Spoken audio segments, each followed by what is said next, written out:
We all want to be able to change the way we feel, and that's what I spend my life showing people how to do. And what most people don't know is emotion is created by motion. The way you move determines the way you feel. You have 80 different muscles in your face, 80. For most people, this is the largest area of unemployment in the country. They use the face the same way, they feel the same emotions over and over and over again. So what I was saying is, I have this deal with myself called priming.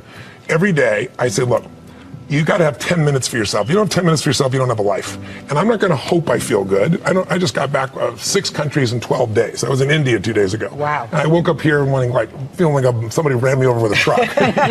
But you got yourself psyched up. But the way I did it is I do this process. And it's 10 minutes. I put some music on. I do this massive change in my breathing, so it radically changes the way I feel. And then I do this 3-step process. First, I do 3 minutes of gratitude, where I think of 3 things I'm really grateful for, and I associate. I don't think of it over there. I feel it. And the reason is, when you're grateful, you can't be worried. You can't be fearful.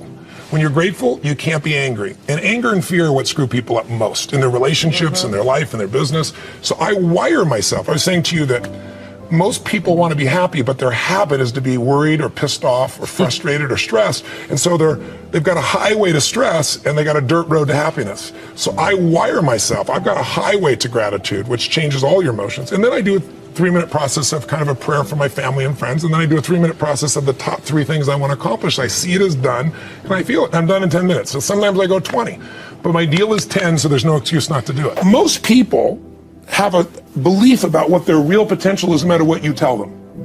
And that affects how much action they take. And of course that affects the result. And then ironically, that result reinforces their belief. And then that belief affects it. So I'll give you an example. Let's say a person has unlimited potential, we all agree. But they take little action, little results. Why? Because they have to start with a problem with their belief. They don't believe it's really going to happen for me. Maybe for Frank Kearns because he's got the cool hair and stuff, or maybe it's for you because you're so driven, but it's not me. Maybe Tony Robbins because he's a freak, got these big teeth. Whatever their thought process is, right? They got this thing, right? But what happens is, if you believe that there's very little potential, how much action are you going to take? Nothing, little. And when you take little potential with a little action, what kind of results do you get?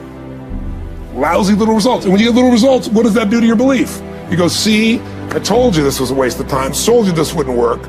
And then what happens? You tap even less potential, you take even less action, you get even worse results, and your belief gets even weaker. And this sucker feeds on itself until you are in a downward spiral. It's poisonous. It's poisonous and it's self-fulfilling. Now, what if something could happen that could come along and fill you with a sense of absolute certainty? Not like I believe, but where you know. In you guys' case, mine as well, we knew because we had to. Because we burned the boats. There was no other option. We had to find a way. We weren't going to live that way. We all did it in different ways and for different reasons, but in essence, that was it. If you get yourself in a state of certainty that this is going to work, I'm going to find a way, and if this doesn't work, I will make the way, then you tap a lot more potential. And when you're certain in your potential, you take massive action. When you take massive action, you really believe in something, you get great results. When you get great results, your brain goes, see, I told you I was a stud. I told you this thing would work out. Now you're even stronger. You tap more potential, take greater action, greater results. That's how you went from $300 in a week to $2,500 in 5 days to $100,000 in a month to $1 million in a day. Same thing with you. And we get momentum. That's why the rich get richer and the poor get poorer. Now some people go out and they go, well, I'm going to take a bunch of action. All right, I'm going to open this product. I'm going to try it. And they'll say to you, I even did it. But it's like a salesman who goes and knocks on the door, and he knocks on 100 doors and says, you don't want one of these, do you? Yeah, exactly right. And even if he doesn't say it verbally, his face says it because he doesn't believe it's going to work. So his voice, his body, the execution is so weak. Maybe if he talks to 100 people, somebody's going to buy out of pity. They don't want his kids to starve, right? But he's not going to get the result. So the core difference in people is, how do you produce certainty when the world isn't giving it to you? You go out and you try, in your case, you're 100,000 in debt and nothing's working. How do you keep yourself going? The way you did it, the way I did it, the way you're doing it, we may not have done it consciously, is we didn't change our potential, that was there. And it wasn't even taking more action. Taking more action with a belief it's not going to work, it's not going to change anything.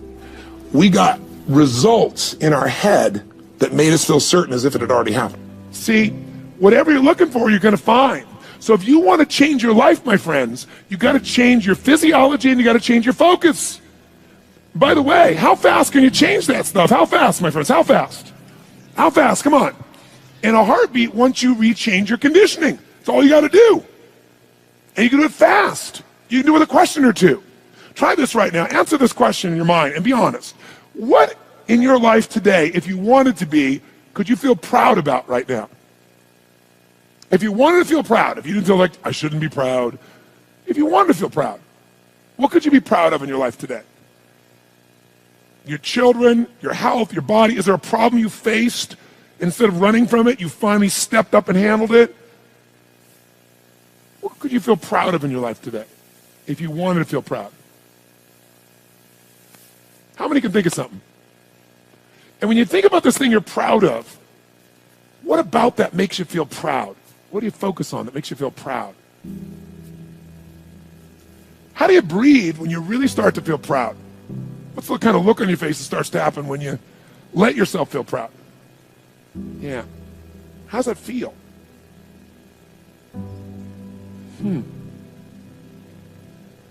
Think of another area of life. Think of an area of life that you're grateful for. Or if you go, I'm not grateful. If you wanted to be grateful, what's an area you could feel grateful for? What could you feel grateful for if you really wanted to feel grateful? How many can think of something you can feel grateful for? Let me see your hands. And what about that are you grateful for? What do you focus on that makes you feel grateful? How does it feel when you're really, truly feeling filled with gratitude?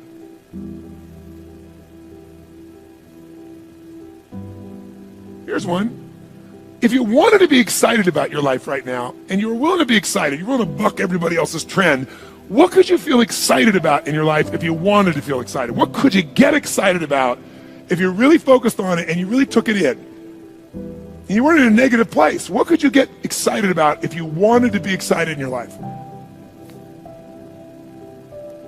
What could you get excited about?